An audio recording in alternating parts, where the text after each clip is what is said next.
doit mettre sur pied et dans un état de droit, il y a une justice indépendante.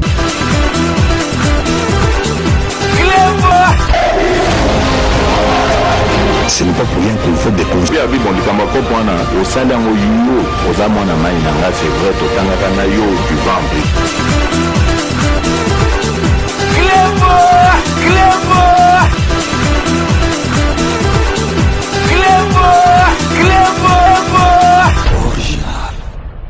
Salut et bienvenue sur Clébois Original. Merci de votre fidélité. 5 minutes avec César Ngadi. Tout le monde est d'accord et il en restera ainsi pendant très longtemps. 5 minutes Nabiso Ezali édition spéciale Oyo Toko Laksabino Bolanda. Compte rendu, il y a 115e réunion, il y a Conseil des ministres Oyezala qui présidait Nayemoko. Le chef de l'État, son Excellence Félix Antoine Tshisekedi. Donc, après 2 semaines, il y a absence, il y a le Conseil des ministres, le président de la République, à Zalaki, dans les Nations Unies, après, il y a Kendaki, na Katanga, Kuna, na Kolwezi. Donc, il permet vraiment, parce que le Premier ministre, le ministre et tout, Zalaki en déplacement. Mais vendredi, Oyo, et Sengelaki, il y a mon en présentiel, 115e.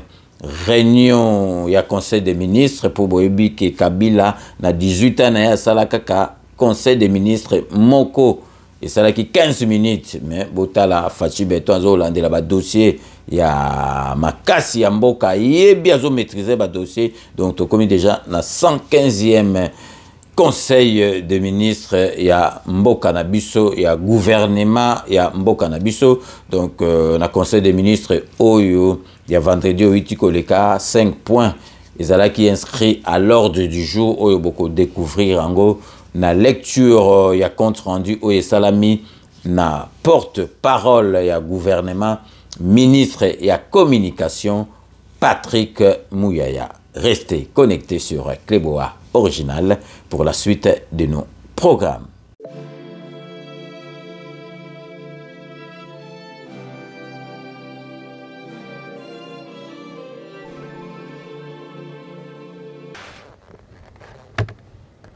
Compte rendu de la 115e réunion du Conseil des ministres. Le président de la République, chef de l'État, a présidé ce vendredi 13 octobre 2023 à la Cité de l'Union africaine, la 115e réunion du Conseil des ministres. 5 points étaient inscrits à l'ordre du jour, à savoir 1. Communication du président de la République, chef de l'État. 2. Points d'information. 3. Approbation d'un relevé des décisions de Conseil des ministres. 4. Examen et adoption des dossiers. 5. Enfin, examen et adoption de textes.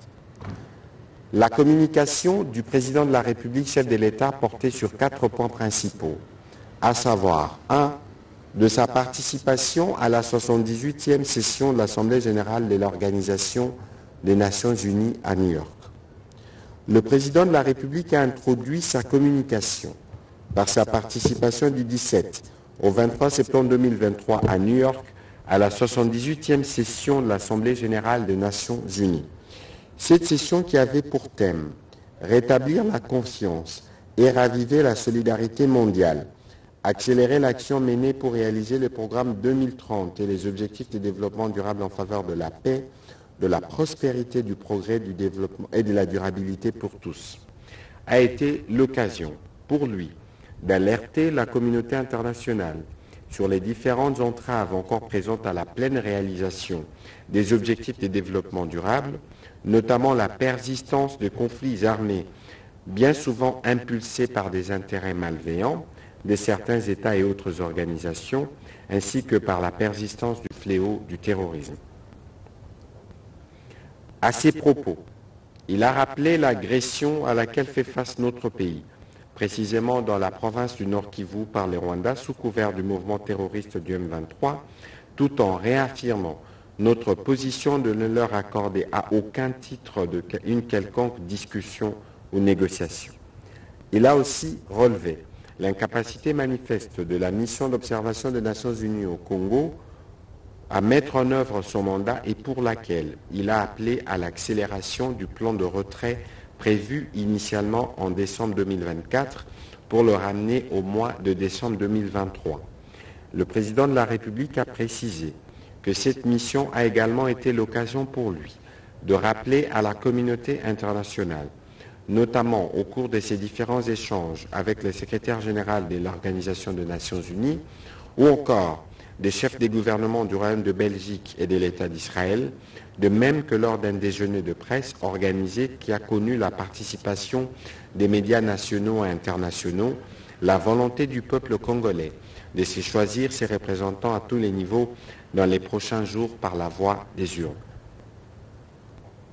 En outre, que ce soit à la 11e conférence internationale sur le développement durable organisée à l'Université de Columbia à New York, ou à l'événement organisé en marge de l'Assemblée générale sur le marché carbone équitable pour l'Afrique, le président de la République a réitéré l'engagement de notre pays de faire partie de la solution au changement climatique et à la transition énergétique dans l'intérêt de nos populations et de l'humanité.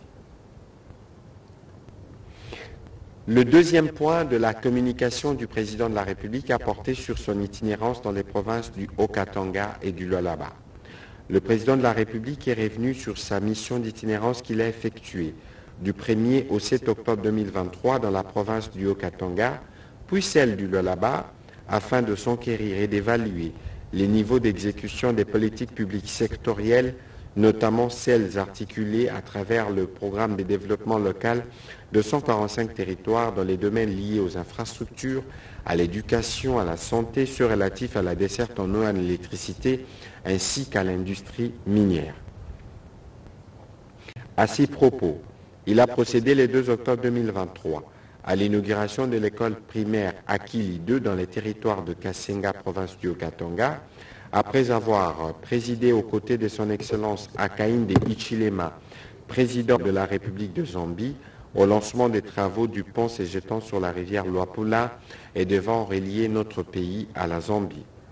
Profitant de son passage à l'école Akili 2, le président de la République a notifié à la ministre d'État, ministre du Plan et coordonnatrice du programme PDL 145 territoires, de déclarer, en collaboration avec le ministre de l'Enseignement primaire, secondaire et technique, toutes les écoles achevées, ouvertes, accessibles et prêtes à l'usage.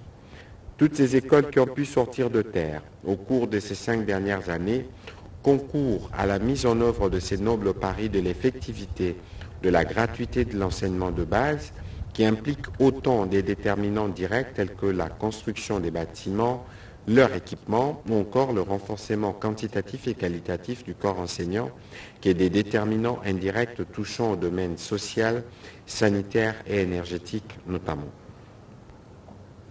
Il a également demandé au gouvernement de poursuivre sans désemparer les efforts consentis en vue de supprimer toutes les barrières subsistant encore pour garantir à tous les enfants en âge d'être scolarisés de pouvoir accéder à leurs droits fondamentaux. En ce qui concerne le domaine de la santé et les besoins en équipement de centres de santé, le ministre de la Santé publique, Hygiène et Prévention a été invité de prendre les mesures nécessaires à travers ses services compétents pour la fourniture urgente des kits d'accouchement et des laboratoires aux centres nouvellement construits en vue d'étendre l'effectivité aux régions et aux zones non encore atteintes de la politique de la gratuité des accouchements et de la gratuité des consultations pré- et postnatales de la mère et du nouveau-né. Outre les lancements des travaux du pont de la Luapula et de la réhabilitation du bâtiment administratif de la DGDA à Kasumbalesa, ainsi qu'au port sec de Sakania, le président de la République a pu inspecter, aux côtés des maîtres d'ouvrage et du gouverneur du Lualaba, l'état d'avancement des travaux de construction de l'aéroport international de Kolwezi. Enfin, le président de la République a procédé à l'inauguration de la centrale de Boussanga qui permettra, outre d'accroître la productivité de l'industrie minière dans la zone, l'accroissement de la desserte en électricité aux populations riveraines. Évoquant les chapitres miniers, il a exprimé sa satisfaction d'avoir pris part à l'inauguration du centre des négoces de Moussampo et du laboratoire du centre d'expertise et d'évaluation des certifications des substances minérales précieuses et semi-précieuses, CESC, doté des nouveaux équipements à la pointe de la technologie. Le troisième point de la communication du président de la République a porté sur les conclusions de la visite du Fonds monétaire international en vue des préparatifs de la 5e revue. Le président de la République est revenu sur la visite du 6 au 13 septembre 2023 d'une équipe du Fonds monétaire international pour discuter des évolutions économiques récentes, des perspectives économiques et assurer le suivi des mesures prises pour maintenir la performance observée dans la mise en œuvre du programme Facilité élargie de crédit en cours conclu avec cette institution en juillet 2021. Les principales conclusions de cette visite devraient permettre une meilleure préparation de la 5e revue qui s'avère capitale au regard des enjeux socio-économiques cruciaux auxquels notre pays fait face. Il a indiqué que conclure de manière satisfaisante la 5e revue serait pour la République démocratique du Congo une première dans le cadre des programmes soutenus par les FMI et crédibiliserait davantage notre pays dans l'effort soutenu pour conduire notre nation vers son développement. Les gouvernements ne devraient ménager aucun effort pour l'atteinte de cet objectif. Le président de la République a terminé sa communication en évoquant les naufrages des embarcations sur les réseaux fluviales et lacustres.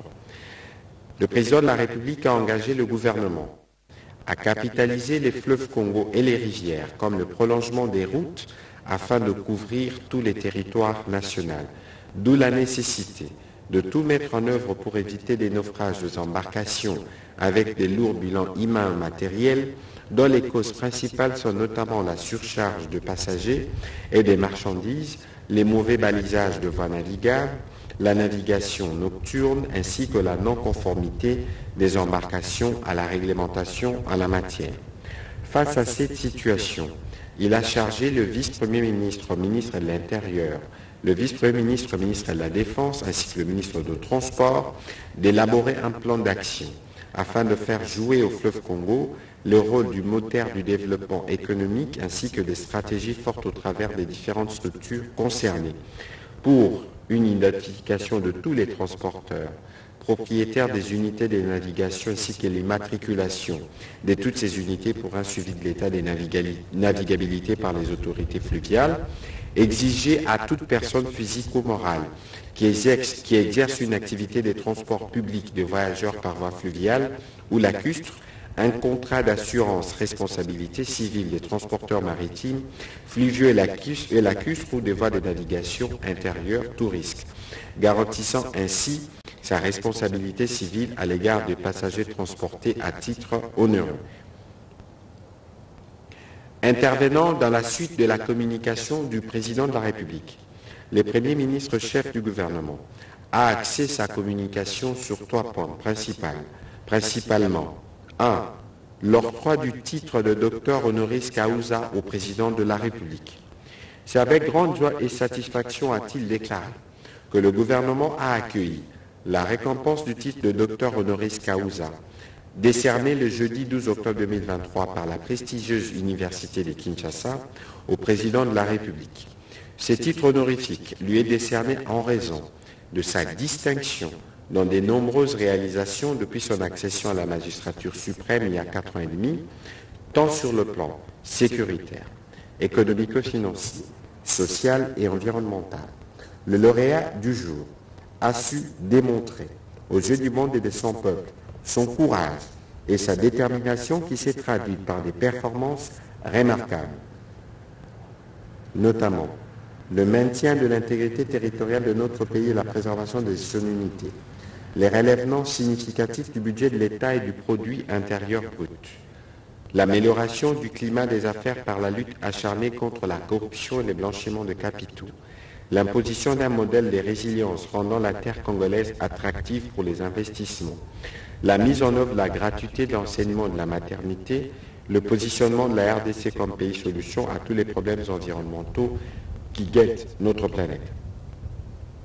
Ces bilans positifs dressés sans complaisance par la première institution universitaire et savante du pays est plus qu'éloquent et reflète la réalité des fondations solides posées par le président de la République et sur lesquelles l'action de construction de notre pays devra se poursuivre.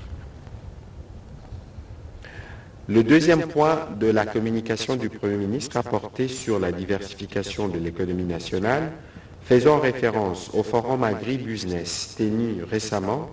Le chef du gouvernement a rassuré que son gouvernement est déterminé à réduire la dépendance de notre économie au secteur minier en privilégiant la diversification des activités productrices afin de permettre au pays de tirer profit de son potentiel énergétique, forestier, agricole et environnemental. En sus de l'accent mis sur le développement des infrastructures et travaux publics, du tourisme et de l'amélioration de la desserte en eau potable et en électricité, le gouvernement fait du secteur agricole, dans toutes ses ramifications, la pierre angulaire de cette diversification. Cela permettra d'accroître l'offre de biens sur le marché intérieur, entraînant la baisse de prix, la réduction à court terme des importations et l'augmentation à moyen terme des exportations, après couverture de la demande nationale entraînant par ricochet une amélioration de l'offre des devises. Le Premier ministre a demandé au ministre des Finances de finaliser en urgence le dossier de la création de la Banque nationale de développement. À travers cette banque, le gouvernement entend doter le pays d'un instrument de politique et de financement de l'économie de manière à être en mesure d'orienter ces fonds vers des secteurs jugés prioritaires, notamment l'agriculture, le tourisme, la pêche, l'élevage et la promotion de la classe moyenne. Le Premier ministre a terminé son intervention en saluant les messages du président de la République annonçant la mise en œuvre d'un dispositif transitoire graduel au terme duquel l'état de siège devra connaître sa fin. Le gouvernement prendra des dispositions pour s'assurer de la mise en œuvre effective de ces mesures. Au deuxième chapitre du Conseil de ministres de ce jour, relatif au point d'information, État et administration du territoire, le vice-ministre de l'Intérieur, Sécurité et Affaires coutumières a présenté au Conseil les rapports sur l'État et l'administration du territoire. Au cours de la semaine qui s'achève, l'état d'esprit de la population a été généralement calme sur l'ensemble du territoire national et a été marqué notamment par l'accueil favorable de la population à la suite du dépôt des candidatures pour un second mandat du président de la République chef de l'État, par l'approbation de l'opinion nationale au sujet de la bravoure des résistants patriotes Ouazalendo contre les terroristes du M23 RDF. Le vice-ministre de l'Intérieur a terminé son rapport en rassurant le Conseil de mesures qui sont prises et qui sont de stricte application pour lutter contre les cas de banditisme et de criminalité à travers les villes, agglomérations et autres centres urbains du pays. En complément au vice-ministre de l'Intérieur, représentant le vice-premier ministre de l'Intérieur en mission, le vice-premier ministre, ministre de la Défense nationale, a porté à la connaissance du Conseil la situation sécuritaire qui demeure calme, excepté dans les zones de la partie est du pays où se déroulent des opérations contre les forces négatives. À l'ouest du pays, les insurgés Mobondo, traqués par les forces de défense et de sécurité dans la province de Maïndombe, tentent de se regrouper dans les territoires de Kenge-Popo Kabaka, voisins du Congo central, où ils s'infiltrent par les territoires de Kimvula. Le vice-premier ministre, ministre de la Défense, a rassuré que nos forces armées demeurent déterminées dans leur engagement à poursuivre l'effort de pacification de ces parties du territoire national. Évolution de la situation récente sur les marchés d'échange ainsi que de biens et services. Invitée au Conseil de ministres de ce jour, la gouverneure de la Banque centrale du Congo a présenté l'évolution de la situation récente sur le marché d'échange ainsi que celui de biens et services. Elle a indiqué que l'économie congolaise continue de tirer profit de mesures de stabilisation mises en œuvre depuis la mi-juillet 2023, se traduisant par les ralentissements du rythme de formation des prix intérieurs et la dépréciation monétaire. En rythme hebdomadaire, les cours mondiaux des produits intéressant l'économie congolaise se sont inscrit en baisse. C'est le cas du pétrole dont le baril a connu un recul de 9,19% et de la tonne du cuivre qui a reculé de 1,96%. Le processus de désinflation, quant à lui, se poursuit et se consolide en ces débuts du mois d'octobre. En effet, l'inflation hebdomadaire a ralenti de 0,10% au cours de la première semaine contre 0,1% la semaine précédente, portant le cumul annuel à 18,2%. Le marché d'échange a été marqué par des légères dépréciations de la monnaie nationale, des 0,5% et 0,4%, respectivement à l'indicatif et au parallèle, situant les taux des niveaux respectifs de 2567 francs congolais et 2547,92 CDF le dollar américain. Considérant les facteurs de risque externes et externes, la gouverneure de la Banque centrale du Congo a recommandé les maintiens de mesures de stabilisation prises par les autorités au mois de juillet 2023 et les suivis rapprochés de la liquidité bancaire renforcée par la coordination de politiques conjoncturelles.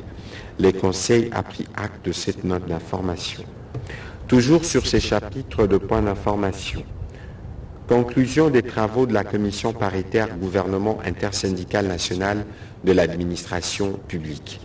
Le vice-premier ministre, ministre de la fonction publique, modernité de l'administration publique et innovation du service public, a présenté au Conseil les grandes conclusions de la commission paritaire gouvernement intersyndical national de l'administration publique qui s'est tenue à Kinshasa du 11 au 15 septembre 2023 sous la coordination du Premier ministre conformément aux instructions du Président de la République relatives au renforcement du dialogue structuré dans l'administration publique pour le maintien de la paix et de la justice sociale. Ces travaux qu'il a pilotés avec la pleine participation du ministère du Budget et des Finances ont porté essentiellement sur l'évaluation des accords signés en novembre 2021 et septembre 2022. Au nombre d'engagements respectés, il a été notamment noté les rabattements de l'impôt sur les revenus sur le prime de 15% à 3%, l'augmentation de plus ou moins 45% du salaire des bases pour toutes les catégories des fonctionnaires, ainsi que la relance du processus de mise à la retraite. Cependant, des contraintes conjoncturelles, notamment d'ordre économique, ont induit entre autres la perte du pouvoir d'achat des agents. Dans les lots des engagements tenus se trouve également la signature de la convention médicale ELICIA pour la couverture de soins de santé et des frais funéraires en faveur des agents de carrière de service public de l'État et des membres de leur famille sur toute l'étendue du territoire national.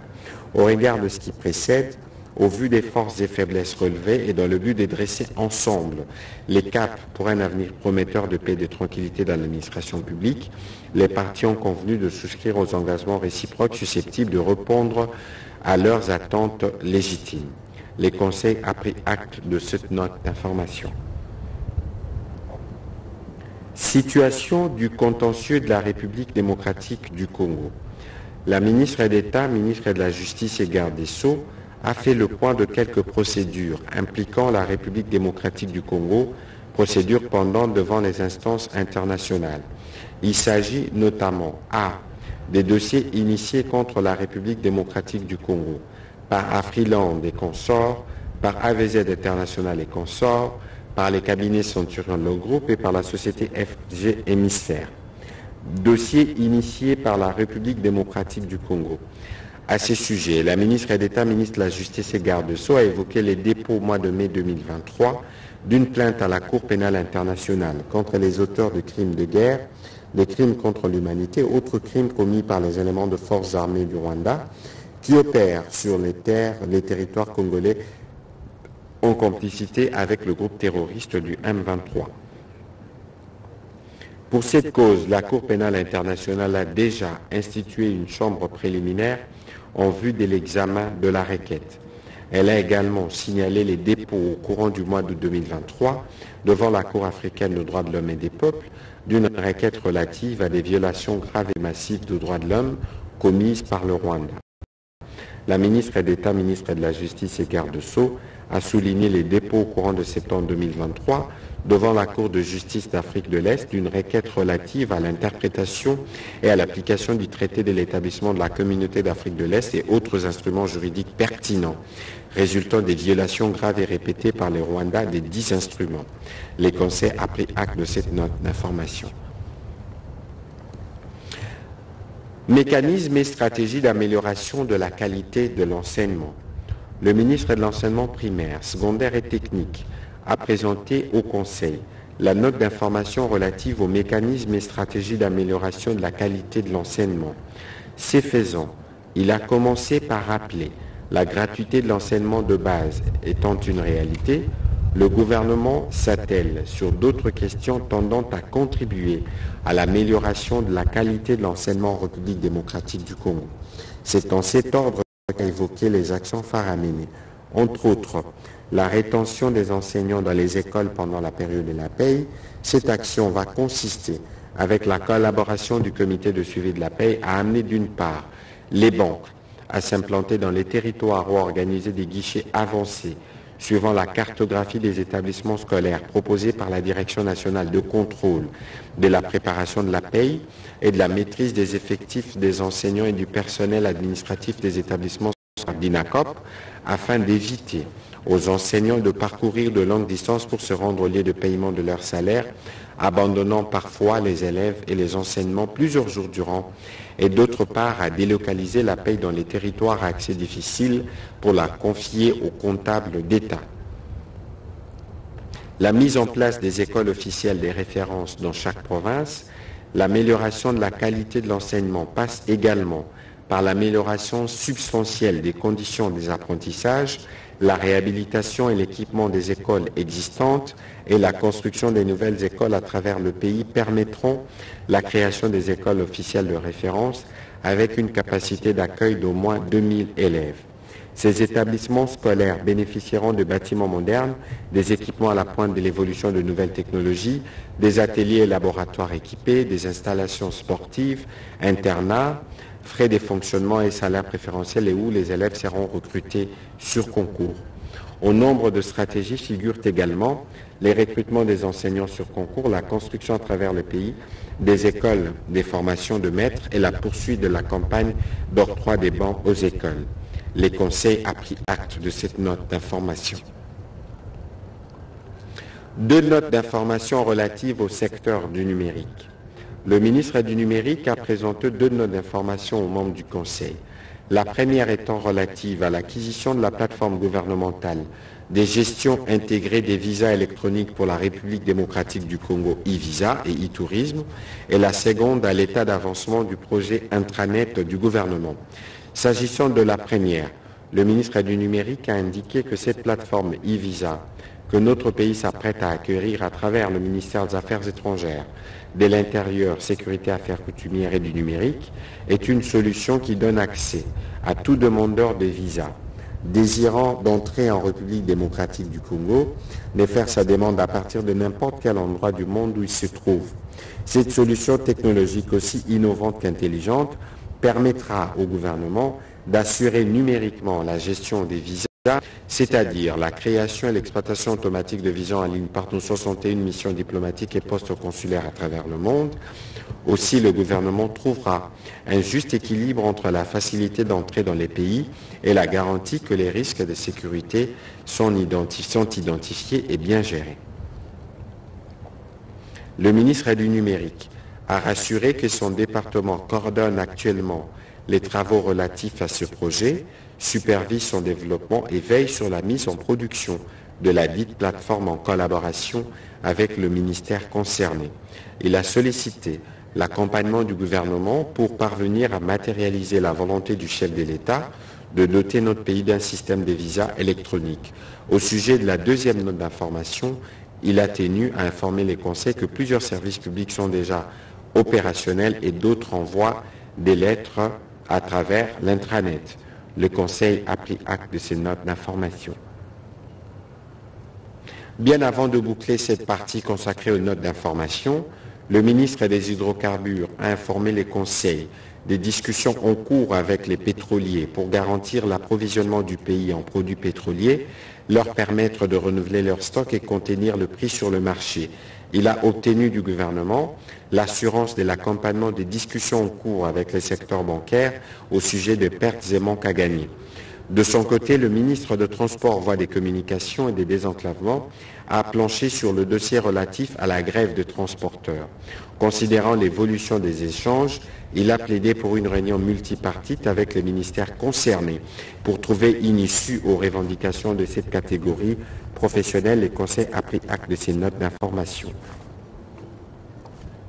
Au troisième chapitre du Conseil de ministres de ce jour, relatif à l'examen et à l'adoption, relatif à l'approbation d'un relevé des décisions du Conseil de ministres.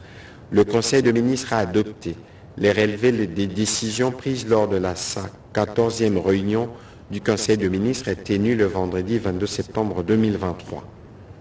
Au quatrième chapitre du Conseil de ministres de ce jour, relatif à l'examen et à l'adoption des dossiers.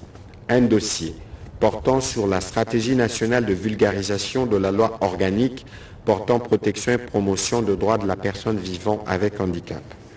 La ministre est déléguée près le ministre des Affaires sociales, Action humanitaire et solidarité nationale, chargée des personnes vivant avec handicap et autres personnes vulnérables, a soumis au Conseil pour examen et adoption le dossier sur la stratégie nationale de vulgarisation de la loi organique numéro 22/003 portant protection et promotion des droits de la personne vivant avec handicap en République démocratique du Congo et la mise en place du secrétariat général de personnes vivant avec handicap et autres personnes vulnérables.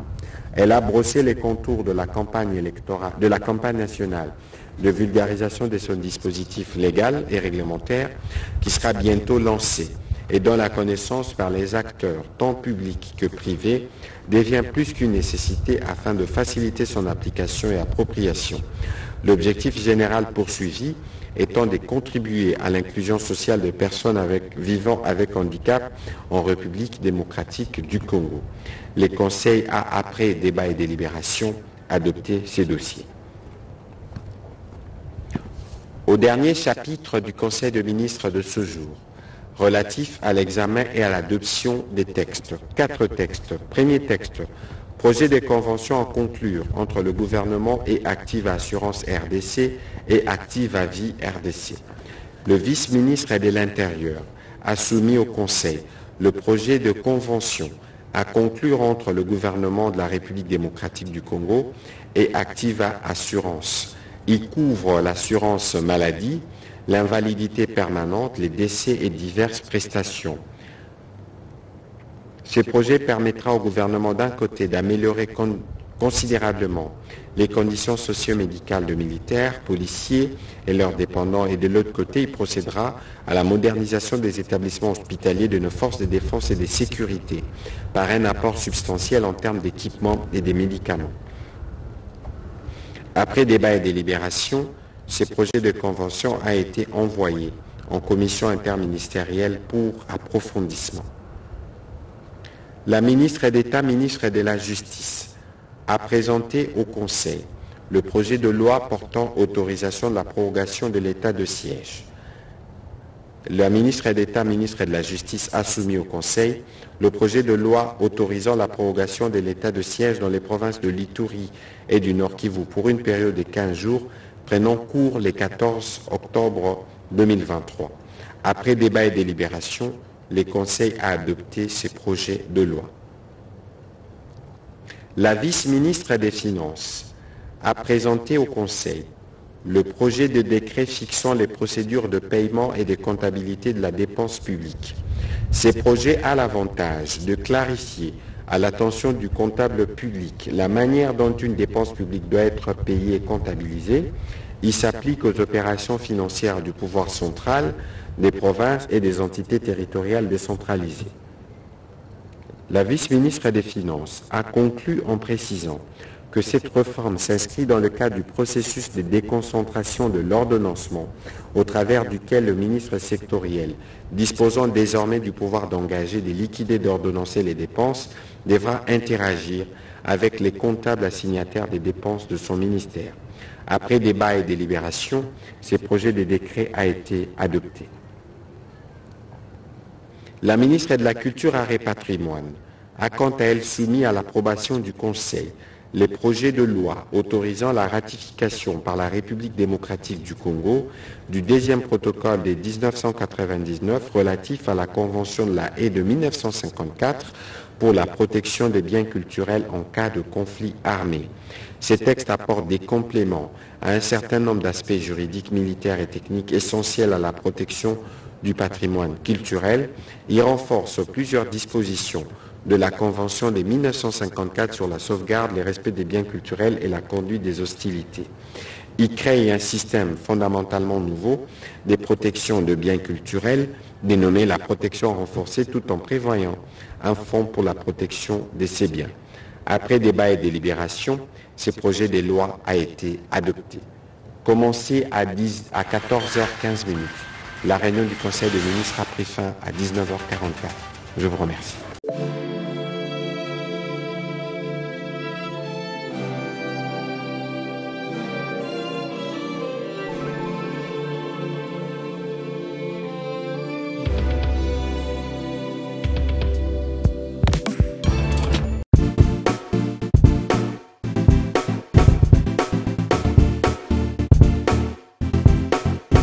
On doit mettre sur pied et créer dans un état de droit et une justice indépendante.